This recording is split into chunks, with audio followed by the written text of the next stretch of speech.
한국 땅인데 한국인은 들어갈 수 없는 곳이 있습니다. 경기도 동두천시 보산동. 저녁 8시가 가까워지자 간판에 불이 켜진 가게들이 하나둘 보입니다. 이곳에 있는 약 240여 개의 점포 중 고작 10여 개만이 불을 켜고 영업을 알리고 있는데요. 그런데 이 거리가 기다리고 있는 사람들, 미군들의 모습은 좀처럼 보이지 않습니다. 이곳은 동두천시 보산동 미군 부대 캠프 KC 앞입니다. 미군을 위해 만들어졌지만 정작 미군도 한국인도 없는 이상한 거리. 한때 2만 명의 미군을 상대로 흥청거리던 이곳에서 대체 무슨 일이 벌어진 걸까요? 선배님들 안녕하세요. 기러기 아범 기범이 인사드립니다. 오늘도 구독과 좋아요 부탁드리며 이야기 시작하겠습니다. 기러기 아범이 오늘 찾아온 곳은 동두천시 보산동 외국인 관광특구 거리입니다. 이곳은 지하철 1호선 보산역과 이어져 있는데요. 늦은 오후 시간인데도 지하철역에 지나는 사람 없이 한산하기만 합니다. 보산역을 사이에 두고 미군 부대 캠프 KC와 보산동 외국인 관광특구 거리가 마주하고 있는데요. 이 거리는 사실 과거 미군을 상대로 성업했던 상권입니다.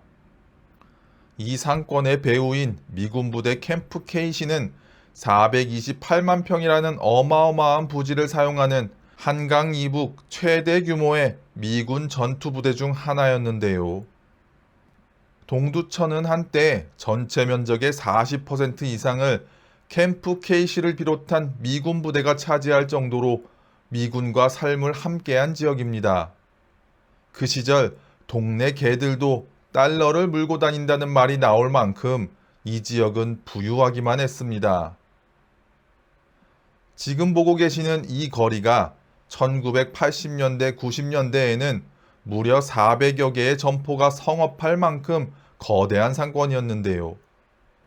줄을 지어 클럽들이 성업했다고 하는데 이 좁은 골목 안 주택 건물까지 클럽으로 운영될 정도로 미군의 밤문화로 가득한 곳이었습니다.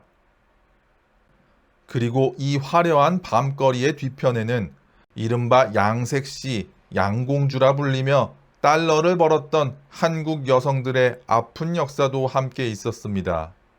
한국이 가난했던 시절 정부조차 눈 감아야 했던 그 시절의 풍경입니다. 하지만 화려했던 시절은 그리 오래가지 못했는데요.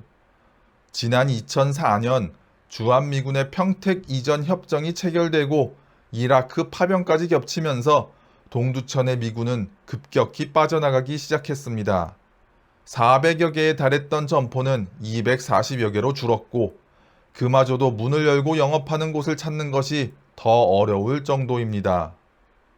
제 옆을 지나치던 미군 몇 명은 문 연 가게를 찾아 골목을 돌며 저와 여러 번 마주치고는 한 작은 클럽에 들어가 버렸는데요. 그만큼 이곳 상권은 죽은 지가 오래입니다. 부대 이전 협정이 체결된 지 무려 20여 년이 지났는데도 아직 실오라기 같은 호흡으로 유지되고 있는 이 상권. 왜 이곳은 기이한 유령 도시처럼 남아있는 걸까요? 동두천시는 미군이 떠나면서 죽어가던 이 상권을 살리기 위해 약 110억 원을 투입했습니다. 거리 벽면에는 이국적인 그래피티를 그렸고 공연장, 전시장, 청년 창업 공간을 만들고 비어가던 점포에는 수제 공방들을 유치했습니다. 세계 음식 거리도 조성해 이태원 같은 관광 명소로 만들겠다는 야심찬 계획을 세웠습니다. 그렇게 지어진 이름이 외국인 관광특구, 일명 캠프 보산입니다. 그러나 몇 년이 흐른 지금 현실은 냉정해 보입니다. 청년 창업의 기회라던 15개의 푸드트럭 중 실제로 문을 연 곳은 단 3곳. 거리에는 미군은 물론이고 지나다니는 행인조차 찾아보기 힘든 지경입니다. 거리엔 문 닫은 점포들만 줄을 지어 있습니다. 가장 중심가 자리에서 40년 넘게 장사해온 한 상인은 지난해에 가게를 접으려 했지만 집주인이 임대료를 더 낮춰줄 테니 조금만 더 버텨달라고 사정을 해서 겨우 가게 문을 열고 있다고 합니다. 이 도시가 이렇게까지 과거에 발을 묶인 이유는 무엇일까요? 2004년 미군 이전 협정 체결 당시 동두천시는 큰 희망을 품었습니다. 미군이 떠나면 그 반환 부지에 대학과 기업을 유치해서 새로운 도약의 발판으로 삼겠다는 야심찬 계획이었는데요. 서울과 가깝기도 하고 대중교통도 편리하니 결코 허황된 꿈은 아니었습니다. 하지만 동두천시의 이 야심찬 계획은 시작조차 할 수 없었는데요. 협정 체결 20년이 지난 지금도 미군의 규모만 작아졌을 뿐 미군 부대는 그 자리 그대로 남아있기 때문입니다. 그렇다면 부대는 아직 떠나지 않았는데 상권은 왜 이렇게 몰락하게 되었을까요?